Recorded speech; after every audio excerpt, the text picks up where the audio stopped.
कुछ वर्षों से मुंबई महाराष्ट्र में बड़े प्रमाण में बांग्लादेशियों को लाना, मुस्लिम आक्रामकता, ये नई मुस्लिम लीग MIM का एक एजेंडा है। महाराष्ट्र मुंब्रा में चुनाव के बाद में MIM के नेताओं ने भाषण करके कहा कि हम आने वाले 5 साल में पूरा मुंब्रा हरे रंग से रंग देंगे। अभी मुंब्रा में 20% हिंदू बस्ती है, उनको उन्होंने धमकी दी है।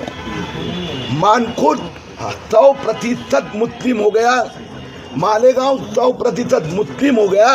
अभी उसके बाद में मुंब्रा को 100% मुस्लिम बनाना, ये उनका टारगेट, और उसके बाद में मराठी मुंबई को मुस्लिम मुंबई बनाना।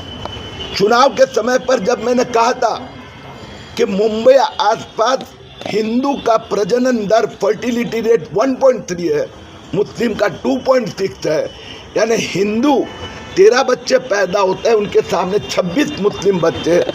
तब MIM के उपाध्यक्ष ने कहा था कि मुस्लिम महिला 26 बच्चे पैदा करे, 36 पैदा करे, फिर तुम्हें आके पेट में क्यों दुखता है। MIM के अध्यक्ष ओवैसी ने कहा था मुंबई के महापौर बुरखा वाली बनेगी, ये इसी का प्लान था, इनके ऊपर कार्रवाई होनी चाहिए।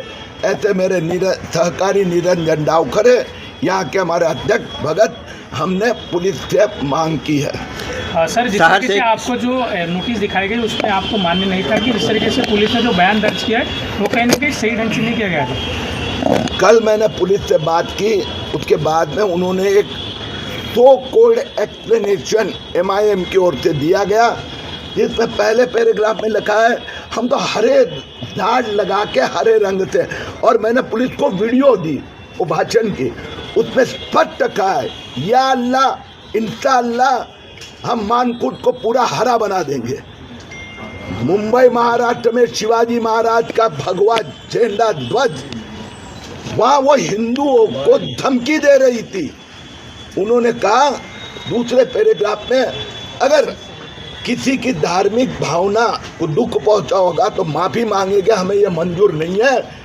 ये हिंदुओं को धमकी थी, कार्रवाई पुलिस ने करनी पड़ेगी। साहर शेख ने कहा है कि जो उन्होंने भाषण दिया वो MIM पार्टी के तौर पर दिया, क्योंकि उनकी पार्टी का झंडा हरा है। अगर उनके पार्टी का झंडा भगवा होता तो वो भगवा बोलते, लेकिन आप कह रहे हिंदुओं को धमकी दिया, तो हरा और भगवा के बीच में ये धमकी का शब्द कहाँ से आ गया, कैसे धमकी दिया? आपने वो वीडियो देखा है? हाँ, मैंने देखा है। नहीं देखा है, मैं आपको बताता हूँ। उसमें कहीं पर झंडा की बात नहीं है, कहीं पर झाड़ की बात नहीं है।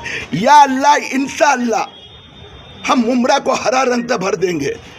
इसका इंटेंशन हिंदुओं को धमकी देना और 20% हिंदुओं को यहाँ से भगाना, यही है। ओके। नितेश राणे सर भी तो बोलते हैं सर मुसलमान के खिलाफ, तो उसके लिए भी कार्रवाई होनी चाहिए कि नहीं होनी चाहिए? सॉरी, नितेश राणे सर भी मुसलमान के खिलाफ अब सब कुछ ना कुछ बोलते रहते हैं, तो उसके लिए कुछ कार्रवाई होनी चाहिए कि नहीं होनी चाहिए? मुझे सब सम्मान एक ही सम्मान है। कुछ स्पेसिफिक आप कहेंगे तो मैं प्रतिक्रिया दे पाऊंगा, जनरल में तो कैसे देंगे।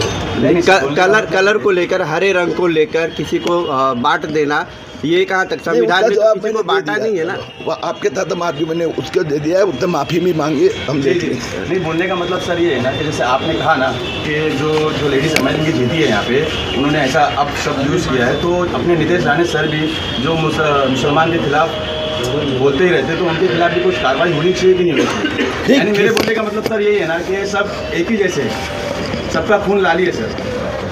किसी भी व्यक्ति ने किसी की धार्मिक भावना भड़काना या धमकी देना, किरेट सुमैया धमकी देता है, मैं बताता हूँ। हाँ सर। मुस्लिम बांग्लादेशी के खिलाफ धमकी देता है, और अभी भी दूंगा। कोई भी बांग्लादेशी मुस्लिम हिंदुस्तान में घुसखोर आएंगे, उनको हम उठाकर वापस बाहर भेज देंगे। Thank you very much sir.